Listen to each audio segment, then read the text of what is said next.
आज पनि स्वागत छ यस हाम्रो ज्ञानसिया च्यानलमा। आज चाहिँ म नेप्सेको टेक्निक एनालाइसिस गर्नेछु र थम्बनेलमा देखिसक्नुभएको होला मैले दुईवटा स्टकहरू लिएर आएको छु र त्यो स्टकहरूको एनालाइसिस गर्नेछु र त्यो स्टक आफ्नो भ्याएको अनुसार चाहिँ इन्ट्री गर्न सक्नुहुन्छ है त। अनि सुरु गरौँभन्दा आजको टेक्निक एनालाइसिस हाम्रो चाहिँ यो ज्ञानसिया च्यानल छ। मैले यता चार्टहरू पोस्ट गरिरहेको हुन्छु। हिजो एउटा गरेको थिएँ र अस्ति एउटा गरेको थिएँ। तपाईँहरू यता मलाई फलो गर्न सक्नुहुन्छ, मसँग लिङ्क हुन सक्नुहुन्छ, म्यासेज गर्न सक्नुहुन्छ। म भरसक भ्याएसम्म सबैको रिप्लाई गरिरहेको हुन्छु। ल ढिला नगरी आजको हामी नेप्सेको टेक्निक एनालाइसिस गरौँ। नेप्सेको टेक्निक एनालाइसिस गरौँभन्दा पहिला मैले तपाईँले पहिले नै भनिसकेको थिएँ, अहिले हामी वेट एन्ड वाचको पोलिसीमा छौँ। यो ट्रेन लाइन ब्रेकआउट हुन दिनुहोस् र त्यसपछि इन्ट्री गर्ने भनेर मैले हजुरलाई लगभग 4 दिन अगाडि यता पोस्ट गरेर भनेको थिएँ। Wait for the breakout or wait for the breakout and retest भनेको थिएँ। र आज आएर हाम्रो ह्याप्पी न्युज ब्रेकआउट भइसकेको छ विथ गुड भोल्युम। हिजो ठ्याक्कै एनालाइसिस गर्दा हेर्नु त हामी भोल्युम खोजिरहेको छौँ भन्थे, आज ठ्याक्कै 4 अर्बको भोल्युम आएको छ, which is good news. Volume चाहिँ ब्रेकआउट भएको छ होइन। 1 अर्बको भोल्युम आइरहेको थियो कुनै दिन, आज 4 अर्बको आएको छ, जुन एकदमै राम्रो कुरा हो। र मैले तपाईँहरूलाई लगभग अस्तिको लास्ट वेडनेसडे थर्सडे भिडियो बनाउँदा चाहिँ तपाईँ किन यसरी मार्केट घट्दा किन आतिनु भएको छ भनेर मैले हजुरलाई सम्झाएको थिएँ। किन भन्दाखेरि यो मार्केट अलिकति एउटा हुन्छ नि, एउटा प्रि प्लान करेक्सन जस्तो लाग्थ्यो मलाई। किनकि तपाईँको छोटो समयमै नै पहिलाको हाम्रो बेयर स्ट्यान्डमा जति करेक्सन भएको थियो नि, हो त्यो जति 2-3 वर्ष जति करेक्सन भएको थियो त्यो यो पालिकोमा करेक्सन भइसकेको छ भनेर मैले हजुरलाई सम्झाएको थिएँ। हेर्नु त, यहाँ हेर्न सक्नुहुन्छ मेरो प्रिभियस भिडियोमा। र त्यही भएर आत्तिने कुरा छैन, तर अब पैसा रेडी पारेर गर्नुहोस्। जुनसुकै समयमा पनि बजारले तपाईँलाई इन्ट्री गरेर मौका दिन्छ भनेको थिएँ। र कतिपय लगानीकर्ताहरू चाहिँ लोन नहुँदै अब मार्केट भोलिदेखि बन्द हुन्छ, सिद्धिन्छ, अब आजै नै अन्तिम हो भनेर बेचेर भाग्नुभयो होइन। त्यो गर्नु जरुरी थिएन मित्रहरू। यदि मार्केट घटेर 1800मा आइदिएको भएछ नि मित्रहरू, म one of the luckiest generation ठान्थेँ। म अझ के ठान्थेँ भन्दाखेरि होइन, सेयर मार्केटमा मेरो समय अझै बच्यो। यदि 1800मा आउनु छ नि मित्रहरू, रियल बेरिस भइदिएको 1800मा आउनको लागि तपाईँलाई 2-3 वर्ष लाग्थ्यो होइन। तर मैले 1800को बिन्दुमा प्राइज पाउनको लागि 2-3 वर्ष कुर्नु पर्थ्यो। र यति चाँडै 1800को बिन्दुमा बजारले मलाई किन्ने मौका दिन्छ भने हामी अब तपाईँ कसरी बुझ्नुहुन्छ, one of the luckiest generation ठान्थेँ म। तर अब आजदेखि फेरि माथि बढ्न सुरु भयो होइन। किनकि भन्दाखेरि तपाईँ यो 1800मा आउन यदि असली बेरिस हो भने 2-3 वर्ष लाग्छ मित्रहरू। हेर्नु त, पहिलाको बेरिसमा जति करेक्सन भएको थियो नि त्यति तपाईँको 2 महिनामै भइदियो। अझ 2 महिना पनि छैन, यो 40-45 दिन जति होला होइन, त्यतिमा भइदियो। र तपाईँले 1 वर्ष अगाडिको मूल्यमा किन्न पाउनु भएको छ। र यो गफ बढी भयो। अब टेक्निक एनालाइसिसतिर लागौँ। टेक्निक एनालाइसिस गर्नुभन्दा पहिला यतापट्टि मैले चाहिँ इन्डिकेटर युज गरेको छु होइन। यतापछि हामी कम्प्लिटली प्राइस एक्सनमा जान्छौँ। र तपाईँको ट्रेन लाइन ब्रेकआउट भएको छ र ट्रेन लाइन ब्रेकआउट हुँदाखेरि मैले तपाईँको ब्रेकआउट भएपछि इन्ट्री गर्नुहोस् अथवा रिटेस्ट भएपछि इन्ट्री गर्नुहोस् भनेको थिएँ। जस्तो रिटेस्ट भन्नाले कस्तो म हजुरलाई बुझाउँछु। एउटा ट्रेन लाइनमा ब्रेकआउट, ट्रेन लाइनमा मुभ भइरहेको थियो डाउनवर्डमा होइन। यो हरियो क्यान्डल बन्यो, ब्रेकआउट भयो, हेर्नु त। त्यस दिनदेखि फेरि रिटेस्ट गरेर तल आयो।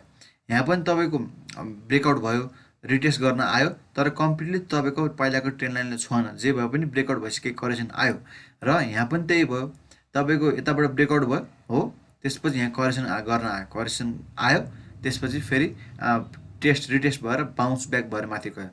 र यहाँ पनि मैले त्यही एक्सपेक्ट गरेको छु होइन।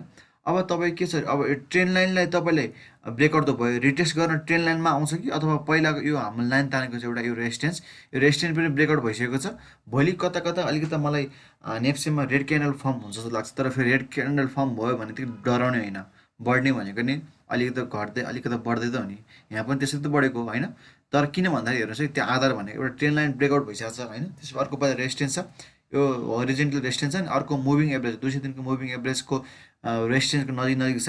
त्यही भएर भोलि अलिकति मलाई रेड क्यान्डल फर्म हुन्छ कि भन्ने लागेको छ। तर खैर केही छैन, जे भए पनि म चाहिँ बुलिस मेन्टालिटीमा छु र भोलि म चाहिँ एभरेजिङ गर्ने प्लानमा छु। एभरेजिङ गर्छु, त्यसपछि केही स्टकहरूमा इन्ट्री गर्ने प्लानमा छु। र आजको क्यान्डलस्टिकले विशेष गरी एनालाइसिस गर्दा हेर्नुहोस् है, कुनै पनि समयमा आज केही समय बेरिस हाइभी भए पनि दिनको अन्तिममा बुलिस हाइभी भएको पाइन्छ। यसलाई माराबुजु क्यान्डल भनिन्छ। विथ भोल्युम पनि आएको छ। आज हेर्नु 4 अर्बको भोल्युम आएको छ। Complete marubozu candle, trend line breakout, पहिलाको यो हाम्रो यो रेसिस्टेन्ट हरिजेन्टल रेसिस्टेन्ट पनि ब्रेकआउट भइसकेको छ। माराबुजु क्यान्डल छ भन्नु मतलब के हो, सेलरहरू जतिमा बेच्न चाहन्थे बायरहरू त्यतिमा किन्दै गए, त्यतिमा खाँदै गए भन्न खोजेको। कुनै पनि समयमा बायरहरूले बार्गेनिङ गरेनन्। यदि बायरहरूले बार्गेनिङ गरेको भए सेलरहरू सस्तो प्राइसमा बेच्न सक्थे, बेच्न पर्थ्यो, बाध्य हुन्थे र त्यस्तो अवस्थामा यस्तो हायर विक बन्ने गर्छ। तर आज हायर विक छैन मित्रहरू, भनेको जुन राम्रो कुरा हो। ट्रेन्ड लाइन ब्रेकआउट भइसकेको छ, भोल्युम पनि आइसकेको छ। र अर्को कुरा हामी नेप्सेलाई हामी इन्डिकेटरबाट एनालाइज गर्छौँ। बुलिङ्गर ब्यान्डबाट तपाईँले हेर्नुहुन्छ भने मैले हजुर अस्ति नै भनिसकेको थिएँ, पहिला बुलिङ्गर ब्यान्ड यो लेभलमा खुम्चिरहेको थियो र आजभोलि बुलिङ्गर ब्यान्ड वाइड भएको थियो र आजभोलि बुलिङ्गर ब्यान्ड खुम्चिँदैछ भनेको थिएँ। र बुलिङ्गर ब्यान्डमा अब मिडल ब्यान्ड मुभिङ एभरेज हो र त्यो तोडिएको छ। जस्तो पहिला पनि हेर्नुहोस्, जब करेक्सन आयो बुलिङ्गर ब्यान्डको यो मिडल ब्यान्ड तोडिन्थ्यो, केही समय रेड क्यान्डल बन्थ्यो, त्यही भएर मलाई रेड क्यान्डल बन्छ भन्ने सम्भावना देखेको होइन। धेरै कुरा छ, अब बनोस् नबन आजको तर बुलिस मेन्टालिटी नबन्द पनि सक्छ, तर बन्ने सम्भावना मेरो विचारमा प्रबल छ भोलि है अलिकति है। खैर रेड क्यान्डल बन्ने केही फरक पर्दैन, झन् सस्तोमा किन्ने मौका पाइन्छ। यहाँ पनि तपाईँको खुम्च्यो थियो, यो ब्रेकआउट हुँदाखेरि तपाईँको रेड क्यान्डल फर्म भएको थियो। आफै हेर्नुहोस् न है तपाईँहरू एकचोटि भिडियोमा, यहाँ रेड क्यान्डल देख्नु छ तपाईँले जब बुलिङ्गर ब्यान्डको मिडल ब्यान्ड ब्रेकआउट हुन्छ। र आरएसआई पनि तपाईँको मैले आरएसआईको डिप एनालाइसिस गरिसकेँ, तर म अलिकति भनिदिन्छु। तपाईँको आरएसआई भनेको तपाईँको यो अलिक फास्ट बोल्छु है त म त, यो प्राइस एक्सनको रिफ्लेक्सन हो आरएसआई भनेको। तपाईँको के हुन्छ भन्दाखेरि प्राइस एक्सन भनेको क्यान्डल जसरी मुभ हुन्छ आरएसआई पनि त्यसरी मुभ हुने गर्छ। मैले फास्ट किन बोलेँ भन्दाखेरि अलिकति टाइम कम होस् भनेर है त, तपाईँको नि टाइम किन लस्ट गरिदिनु, मैले लस गरिदिनु होइन त। अनि त्यो हो तपाईँको आरएसआई धेरै तल आउनु भनेको सेलरहरू र हाबी हुनु हो, बुझिन्छ। तर अब के हुन्छ हेर्नु त, यो तपाईँको लो पनि हायर लो हुँदै मुभ भएको छ। जस्तै पहिला यहाँसम्म आएको थियो, त्यसपछि अलिकति माथिसम्म मात्रै आयो, त्यसपछि यहाँसम्म आयो, त्यसपछि यहाँसम्म आयो भने मतलब तपाईँको घट्ने क्रम पनि रोकिँदैछ भन्ने कुरा बुझिन्छ होइन। त्यसपछि अब यहाँ आरएसआई यो पार्टभित्र हेर्नु, यो पनि यो लेभलबाट आरएसआई घट्थ्यो, तर आज आरएसआई पनि यहाँबाट ब्रेकआउट भइसकेको छ। यसको मतलब के, मैले हजुरलाई के भनिरहेको थिएँ भन्दाखेरि यस्तो खुम्चिँदै गयो नि त, यसले के बुझाउँछ भन्दाखेरि तपाईँको आँधी आउनुभन्दा अगाडिको सन्नाटा अथवा शान्त वातावरण हुन्छ नि, स्ट्रम भन्छ कि तपाईँको साइलेन्स बिफोर स्ट्रम भन्छ नि, हो त्यही नै हो। अनि अर्को कुरा के छ भन्दा तपाईँको म्याग्डीमा तपाईँको म्याग्डी लाइनले सिग्नल लाइनले क्रस ओभर गरिसकेको छ र हिस्टोग्राम पनि पोजिटिभ साइडमा बढ्न थालिसकेका छन्, जुन चाहिँ एकदम पोजिटिभ कुरा हो।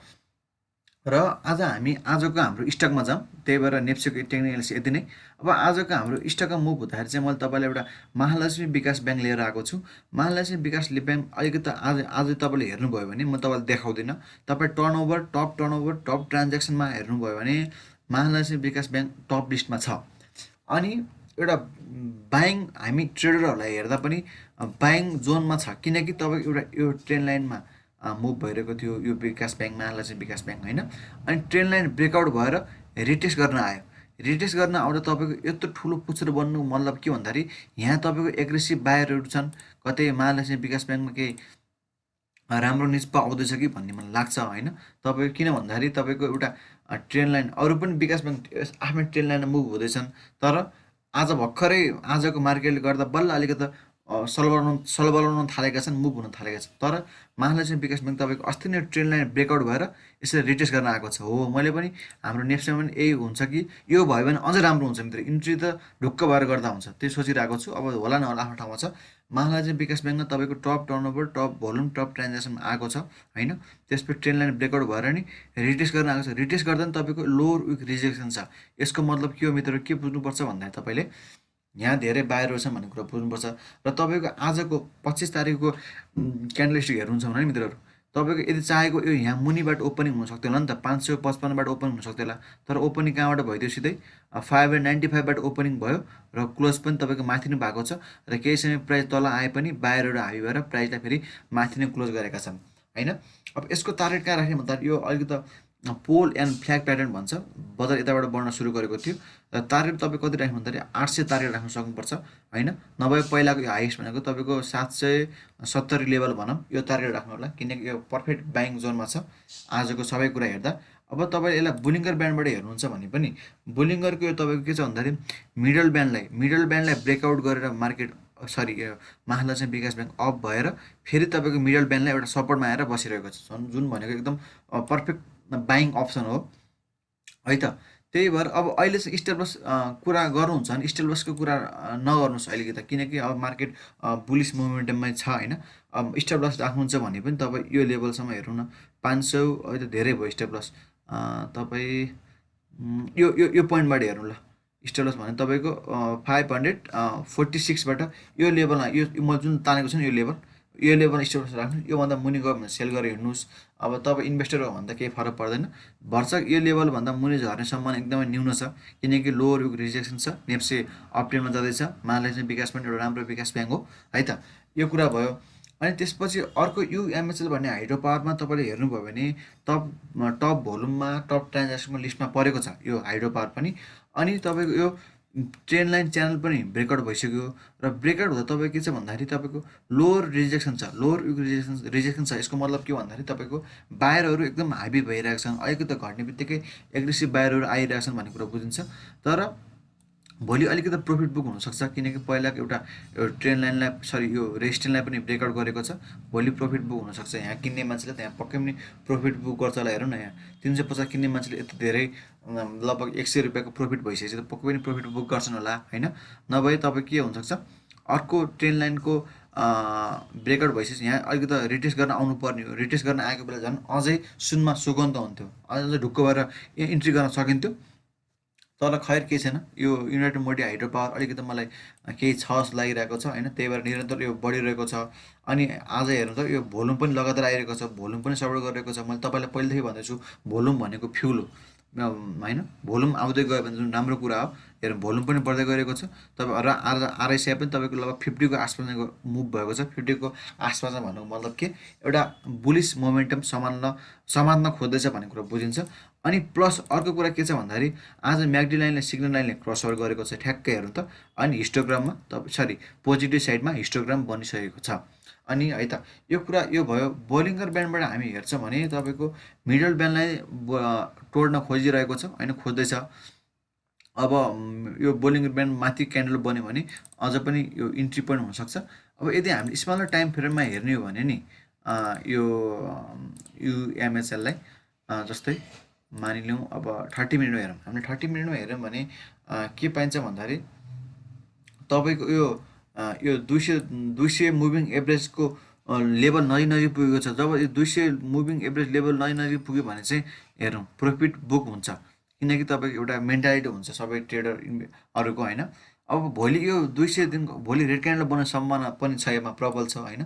त्यही भएर मैले कतिलाई हिजो आज इन्स्टाग्राम एकजनासँग म्यामसँग कुरा भएको थियो, मैले चाहिँ भोलि अथवा आज इन्ट्री गर्दा हुन्छ, भोलि रेड क्यान्डल बन्न सक्छ भनेको थिएँ। किनकि 200को मुभिङ एभरेज नजिक छ र यो पनि ब्रेकआउट भएर गयो। 200को नि मुभिङ एभरेज भोलि ब्रेकआउट गऱ्यो भने त इन्ट्री गर्दा हुन्छ। अलिकति भी सेप रिकभरी छ होइन। पहिला पनि तपाईँले हेर्नुभयो भने यता हेर्नु त, यो 200 दिनको छोयो होइन, तल आयो र ब्रेकआउट भयो। ब्रेकआउट भइसकेपछि अलिकति रेड क्यान्डल बन्द, तर यसरी माथि मजाले मुभ भएको छ र त्यो हुनसक्छ। र आज तपाईँलाई म नयाँ कुरा देखाउँछु, एउटा एनालाइसिस गर्ने तरिका। जस्तै मैले यो इन्स्टाग्राममा त यहाँ पोस्ट गरेको छु, तपाईँले हेर्न सक्नुहुन्छ। एकछिन खुलिदिनु है त। हो यता यहाँनिर मैले इन्स्टाग्राममा यहाँ पोस्ट गरेको छु, हेर्नु होला होइन। त्यो कुरा म के गरेँ भन्छु। मैले जहिले पनि तपाईँले बेस्ट स्टक छान्नु भन्छ नि कहिलेकाहीँ, त्यो छान्दाखेरि एउटा के आइडिया हुन्छ भन्दाखेरि तपाईँले जुनसँग पनि यो कम्पेयर गर्न सक्नुहुन्छ। यो कम्पेयर गरेको मैले आज युएमएचएल हाइड्रो पावर यसको सब इन्डेक्स हाइड्रो पावरसँग कम्पेयर गरेको छु होइन। युएमएचएल स्टक हो, यसको सब इन्डेक्स हाइड्रो पावरसँग कम्पेयर गरेको छु। यहाँ हाइड्रो पावर तपाईँको यो अरेन्ज कलरको छ अनि यो चाहिँ हाम्रो युएमएचएल ब्लू कलरको छ। जस्तो कस्तो हुन्छ भन्दा जहिले पनि तपाईँको यो स्टकहरू चाहिँ आफ्नो इन्डेक्स अनुसार मुभ भएको हुन्छन्। जहिले पनि स्टक चुज गर्दा जहिले पनि यदि सब इन्डेक्स बढेको बेला सब इन्डेक्सभन्दा बढी बढ्ने इन्डेक्स छान्नुपर्छ र घटेको बेला सब इन्डेक्सभन्दा कम घट्ने इन्डेक्स छान्नुपर्छ। जस्तो अहिले युएमएचएलमा त्यही देखिरहेको छ। जस्तो हेर्नुहोस् है, यो सब स्टकहरू पनि सब इन्डेक्स अनुसार मुभ हुनुपर्छ। जस्तै यो माथि हाई बनायो, यहाँ पनि हाई बनायो होइन, त्यस्तो थियो। अब यसरी यहाँ हाइड्रो पावर यसरी यहाँ करेक्सन आउँदा यहाँ पनि यसरी करेक्सन आएको थियो र हाइड्रो पावर यसरी मुभ हुँदा यहाँ पनि यसरी मुभ भएको थियो होइन। हाइड्रो पावर यसरी मुभ भयो, फेरि सानो करेक्सन आयो, फेरि मुभ भयो। यहाँ पनि त्यसै हेर्नुहोस् है, युएमएचएल यसरी मुभ भयो, यहाँ पनि त्यही करेक्सन आयो होइन, यसरी मुभ भएको थियो। यसले के जानुहुन्छ भन्दाखेरि जसरी सब इन्डेक्स मुभ हुन्छन् स्टकहरू त्यसरी मुभ हुन्छन्, तर हामीले सब इन्डेक्स बढ्दा बढी बढ्ने, सब इन्डेक्स घट्दा कम घट्ने स्टक चुज गऱ्यो भने हामीलाई फाइदा हुन्छ। जस्तै यता हेर्नुहोस् है, अब यहाँ के छ भन्दाखेरि तपाईँको सब इन्डेक्स हेर्नुहोस् है, यो पहिलाको यो पोइन्टसम्म तोडेर मुनि गयो होइन। तर हेर्नुहोस् युएमएचएल हाइड्रो पावर पहिलाको लेभलसम्म आउनै मानेको छैन। जब पहिलाको लेभल नजिक आयो नि, यो सार्प भन्छ नि उता तिखो तरिकाले माथि मुभ भएको छ। अर्को कुरा के छ भन्दाखेरि सप इन्डेक्स माथि गयो, यहाँ केही करेक्सन आउँदा यो करेक्सन हुने मानेन, निरन्तर माथि बढेको छ। हेर्नु त यहाँ सानो यसरी यहाँ करेक्सन आएको छ नि त, यहाँ यो लेभल होइन त, तर यो निरन्तर माथि बढेको पाइएको छ। त्यही भएर आज तपाईँले मैले नयाँ कुरा सिकाएँ होइन, यो कम्पेयर गर्ने कुरा चाहिँ हजुरलाई भने। अनि पहिलाको हाई पनि हेर्नु, यो पहिलाको हाई थियो नि होइन, यो आज मजाले ब्रेक गरिसकेको छ। भनेको मतलब के, यो सब इन्डेक्सभन्दा अहिले तत्कालै केही समय चाँडो मुभ भइरहेको छ अहिले तत्कालको लागि होइन। अनि करेक्सन पनि तपाईँको सब इन्डेक्सभन्दा कम आएको छ। र 58 ब्रोकरले युएमएसएल हाइड्रो पावरले विगत 1 महिनादेखि थुपारेको छ होइन। त्यही भएर त्यो पनि केयरफुल हुनु होला। 58ले अलिकति सेलिङ प्रेसर दिएको जस्तो लाग्छ मलाई युएमएसएलमा, त्यही पनि मजाले एब्जर्भ भएको छ आज युएमएसएल हेर्न सक्नुहुन्छ तपाईँले होइन। अब यहाँ कति मिनट चार्ज छ यसलाई पाउने त, योमा हो भने म यसलाई डेमा गर्छु। तपाईँको आज तपाईँको 58ले अलिकति सेलिङ प्रेसर दिएको थियो, 2-3 हजार कति स्टक बेचेको थियो, त्यही पनि हेर्नु त एब्जर्भ भएर ह्यामर प्याटर्न बनाएर माथि मुभ भएको छ। ल मित्रहरू, माया गर्नु भएको छ, माया गरिराख्नु होला। धन्यवाद।